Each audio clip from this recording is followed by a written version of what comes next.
Hello, bonjour et bienvenue sur Love Créatrice. Meilleurs vœux 2024. Bienvenue sur ma chaîne Love Créatrice. J'espère que vous allez bien et que vous démarrez l'année 2024 dans des conditions optimales. Si ce n'est pas le cas, je vous le souhaite.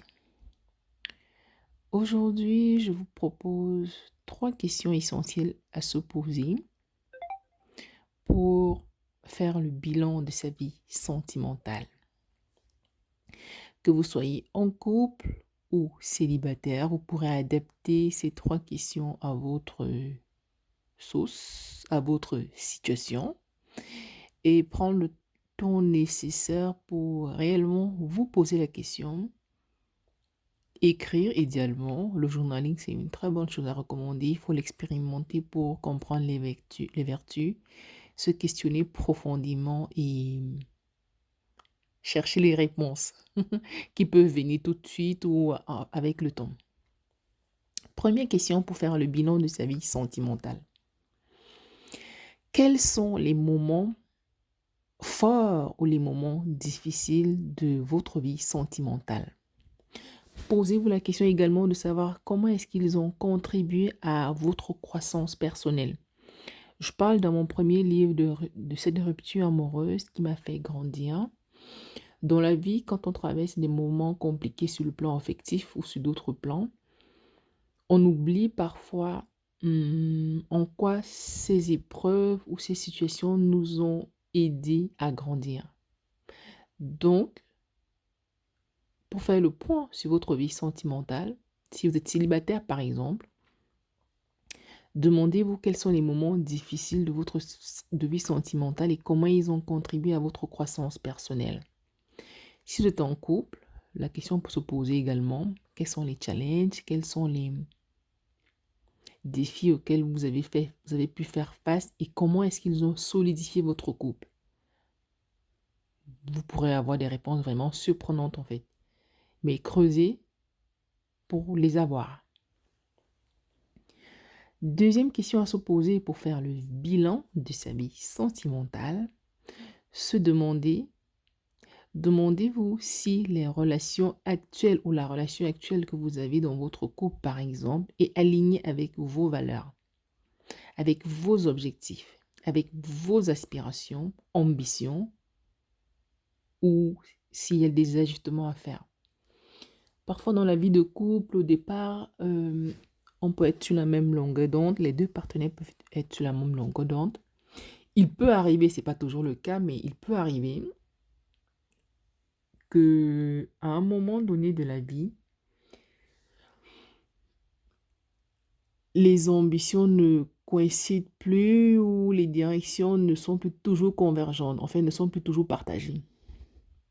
À chaque couple de trouver le moyen de faire des compromissions, faire des concessions, hein, bien sûr, des concessions qui conviennent à chacun, hein, ou de prendre les décisions qui s'imposent en fait. C'est vraiment au cas par cas.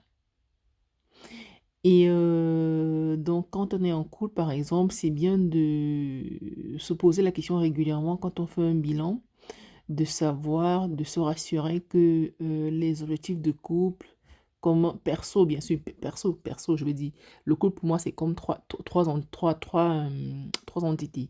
Le couple, l'homme, la femme, et le couple lui-même qui est la fusion des deux personnes, entre guillemets. Donc, c'est important pour l'homme et la femme de souvent se poser ces questions de temps en temps. Sinon, faire des ajustements, bien sûr, par la communication, le dialogue.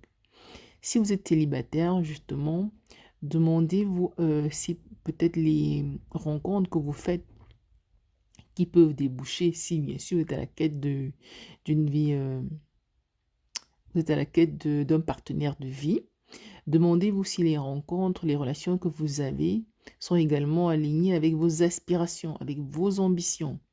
Auquel cas, il faut faire des ajustements, à moins que la situation vous convienne. Donc, posez-vous toujours cette question. C'est très, très important, cette deuxième question. Pour le bilan. Troisième question essentielle que j'ai envie de vous partager aujourd'hui, c'est de se demander, c'est se demander si vous avez pris le temps nécessaire pour cultiver la relation que vous souhaitez en fait.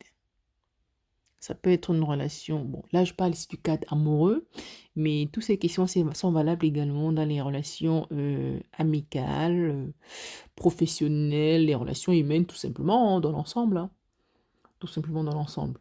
Donc, demandez-vous, selon votre situation, est-ce que vous avez pris le temps de cultiver cette relation ou ces relations avec vos proches, avec vos amis, avec les personnes auxquelles vous tenez? Est-ce que vous avez pris si ce n'est pas le cas, et selon vos priorités, renforcer les liens dans le futur ou mener en place des actions qui vont renforcer les liens dans le futur si c'est votre souhait. Et si vous êtes à l'aise, bien sûr, parce que je préconise toujours, il est toujours préconisé de recommander de cultiver des relations saines et épanouissantes. Quand une relation ne vous convient pas naturellement, il ne faut pas vous forcer dans cette relation. Faut pas vous forcer. Mais si c'est votre objectif et que vous sentez que c'est réciproque, faut prendre le temps de cultiver justement de façon significative ces liens qui sont édifiants pour vous surtout et que vous souhaitez entretenir. Donc voilà, donc pour récapituler, 3 questions essentielles à se poser pour faire le bilan de sa vie sentimentale ou le bilan de ses relations tout simplement. Quels sont les moments difficiles ou les moments difficiles ou les moments forts qui ont contribué à votre croissance personnelle dans la relation? Est-ce que votre relation actuelle est alignée avec vos valeurs, vos ambitions, vos objectifs? Auquel cas, il faut faire des ajustements. Et enfin, la troisième question, avez-vous pris le temps de cultiver cette relation, de l'embellir comme une fleur, comme j'aime souvent dire, à arroser? Donc voilà un peu pour aujourd'hui. J'espère que cette vidéo vous aura plu, qu'elle vous aura apporté, qu'elle vous aura donné des pistes de réflexion sur des questions à se poser dans votre vie et qu'elle aura contribué à votre croissance personnelle.